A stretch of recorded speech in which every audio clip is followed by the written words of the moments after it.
Good morning everyone, welcome back to my channel. কেমন আছো সবাই? আশা করি সবাই ভালো আছো ও সুস্থ আছো। আমিও বেশ ভালো আছি। শুভপ্রিয়া ক্রিয়েশনের আর একটা নতুন ব্লগে তোমাদের অনেক অনেক স্বাগত। যে যেখান থেকেই আমার এই ব্লগটা দেখো না কেন, তোমাদের সব সময় ওয়েলকাম আমার এই ছোট্ট ব্লগে। বন্ধুরা, পুরো ব্লগটা জুড়ে থেকো। আই হোপ আজকের ব্লগটা তোমাদের ভালো লাগবে।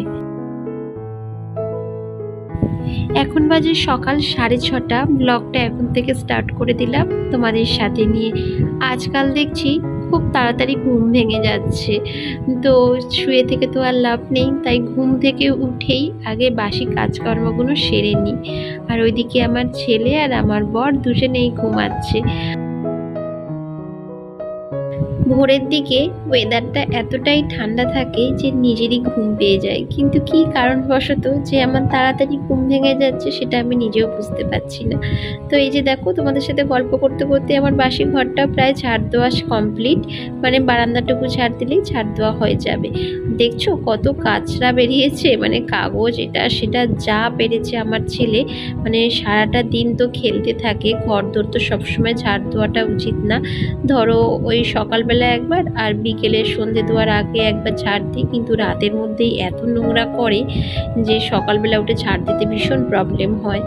তো এই যে দেখো, আমার ছেলে ঘুম থেকে উঠতে না উঠতেই আমি একটু ঘরের মোছামুছির কাজে হাত লাগিয়েছি। আজকে সেরকম কিছুই মোছামুছি করব না, এই ফ্যানটা আর যে খাটের যে স্ট্যান্ডটা রয়েছে তো সেটাই পরিষ্কার করব। আমি এখন না বন্ধুরা প্রায় চেষ্টা করছি সপ্তাহে একদিন করে ফ্যানটাকে মোছার, তাহলে না অনেকটা ধুলোটা জমলে সারা ঘরে পাখা চালালে হয়ে যায়। তাই জন্য প্রতি সপ্তাহে সপ্তাহে যদি ফ্যানটাকে এভাবে পরিষ্কার করা হয় তাহলে আর ধুলো জমবে না। তোমরা হয়তো ভাবতে পারো যে দিদিভাই প্রতিদিন এত কি মোছামুছি করে, কিন্তু প্রতিদিন আমি করি না। যেদিন যেদিন আমি মোছামুছি করি সেদিন সেদিন তোমাদের সাথে শেয়ার করি। আর এখন তো রেগুলার আমি ভিডিও আপলোড দিতে পারছি না, একদিন ছাড়া ছাড়া করে ভিডিও আপলোড দিচ্ছি।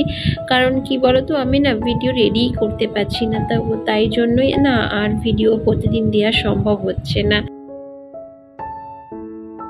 ফ্যান থেকে যত নোংরা এসে এই স্ট্যান্ডটার উপর পড়েছে, তাই দেখো একটু ভিজে ন্যাকড়া দিয়ে ভালো করে মুছে নিচ্ছি। শুধু যে স্ট্যান্ডটার উপর পড়েছে তা কিন্তু নয়, বিছনার উপরও পড়েছে, তাই বিছনার চাদরটাকেও চেঞ্জ করে নেব। আর এখনও পর্যন্ত কিন্তু বন্ধুরা আমাদের সকালে চা খাওয়া কমপ্লিট হয়নি। মানে আমি ঘুম থেকে উঠেই বাসি ঘরটা ঝাড় দিয়ে আর মুছে আগে এই সমস্ত কাজে, মানে মোছামুছির কাজে একটু হাত লাগিয়েছিলাম। তো যাই হোক, এখন দেখো 2 কাপ চা করে নিচ্ছি, কারণ ঘুম থেকে উঠেছি অনেকক্ষণ, কিন্তু চা খাচ্ছি কটায় জানো? 8টায়। মানে একটু মোছামুছির কাজ করছিলাম তো সেই কারণে দেরিও হয়ে গেছিলো। তো যাই হোক, এই যে দেখো কত কাপড় চোপড় পড়েছে, এগুলোকেই একটু ভিজাবো। গরম জল বসিয়ে দিয়েছি অলরেডি। আর আমি যখনই বিছনার চাদর কাচি তো তখনই না একটু হালকা গরম জল করে নিই, তো তাতে না কি হয় বলো তো, খুব তাড়াতাড়ি নোংরাগুলো মানে উঠে যায়, বেশি সময়ও লাগে না ভিজিয়ে রাখতে। কাপড়গুলো ভিজোচ্ছি আর মনে হচ্ছে যে জামা কাপড়ের তুলনায় সার্ফের জলটা কম হয়ে গেছে। তো বুঝতে পারিনি, একটু কম করেই জল দিয়ে ফেলেছি। তো সার্ফ কিন্তু ভালো মতোই দিয়েছি, কিন্তু বিছানার চাদর দুটোতে যা নোংরা হয়েছে এক্ষুনি মনে হচ্ছে সার্ফ আমার কেটে যাবে। আর শুনছি যে 2 দিনের মধ্যেই আবার ঝড় বৃষ্টি শুরু হবে, তো সেই কারণে না বন্ধুরা ভয় ভয় আগে চাদর দুটোকে কেচে দিচ্ছি। তাহলে কি হয় বলো তো, যদি টানা 1 সপ্তাহ বৃষ্টি হয়ে যায় তাহলে আমার এই বিছানার চাদর তোলা নিয়ে আর কাচা নিয়ে ঝামেলা থাকবে না। তোমাদের কি মনে হয় দুর্গাপুজোতে বৃষ্টি হবে? আমার তো মনে হয় যে বৃষ্টি হবে, কারণ 2 দিন ধরেই অসহ্যকর গরম পড়েছে। আবারও শুনছি বৃষ্টির পূর্বাভাস আবহাওয়া দপ্তর দিয়েছে। তো জানি না বন্ধুরা এবছরটা কি হবে, কিন্তু কেউ কি চায় বলো যে বাঙালির সবথেকে বড় উৎসব হচ্ছে দুর্গা উৎসব, তো তাতে যদি বৃষ্টি হয় তাহলে কেমনটা লাগে বলো? সারাটা বছর অপেক্ষা করে থাকতে হয় এই দিনটার জন্য, মানে এই দিনগুলোর জন্য। এই দিনগুলো আবার একটা বছর পরে আসে। তো এই দুর্গাপুজোতে যদি বৃষ্টি হয় তাহলে তো আর কি বলার কিছু নেই। তো যাই হোক, এই যে দেখো এখন চলে এসেছি রান্নাঘরে আর সকালে জলখাবার বানাচ্ছি। আজকে সকালের জলখাবারে রয়েছে চাউমিন। তো সকাল সকাল চাউমিন খাওয়াটা মোটেও স্বাস্থ্যের পক্ষে ভালো না, কিন্তু কি করব বলো, প্রতিদিন তো রুটি পরোটা লুচি করেই যাচ্ছি। মানে লুচি পরোটা খুব কম করছি, কিন্তু রুটিটাই বেশিরভাগ করছিলাম। কিন্তু আজকের ওই বললো যে একটু চাউমিন বানাও। বন্ধুরা, তোমরা কে কোথা থেকে আমার এই ভিডিও দেখো অবশ্যই কমেন্ট করে জানিও। আর আমার ভিডিওর কোনো অংশ যদি তোমাদের একটু ভালো লেগে থাকে তাহলে প্লিজ একটা লাইক করে সাবস্ক্রাইব করে আমার পাশে থেকো। আর যারা ইতিমধ্যে আমার চ্যানেলটা সাবস্ক্রাইব করেছো তো তোমাদের অসংখ্য অসংখ্য ধন্যবাদ। আর যারা এখনও পর্যন্ত চ্যানেলটা সাবস্ক্রাইব করোনি কিন্তু ভিডিও দেখো, তো তোমাদের কাছে একটা ছোট্ট রিকোয়েস্ট, চ্যানেলটা সাবস্ক্রাইব করে প্লিজ আমার সাথে থেকো। আর এই যে দেখো চলে এসেছি ছাদে, আকাশের অবস্থা দেখছো পুরো গুমোট মতো হয়ে রয়েছে। বলছিলাম না যে নিম্নচাপ হবে, মানে নিম্নচাপের বৃষ্টি হতে পারে, আবহাওয়া দপ্তর বারবার দেখাচ্ছিল, তো তারই হচ্ছে রেস দেখো। কিন্তু অসহ্যকর গরম, আকাশে পুরো গুমোট ভাব। তো জানি না আমার জামা কাপড়গুলো আদৌ শুকনো হবে কিনা, কারণ গতকাল যেহেতু একটু বেরিয়েছিলাম তাই অনেক অনেক জামা কাপড় পরেছে।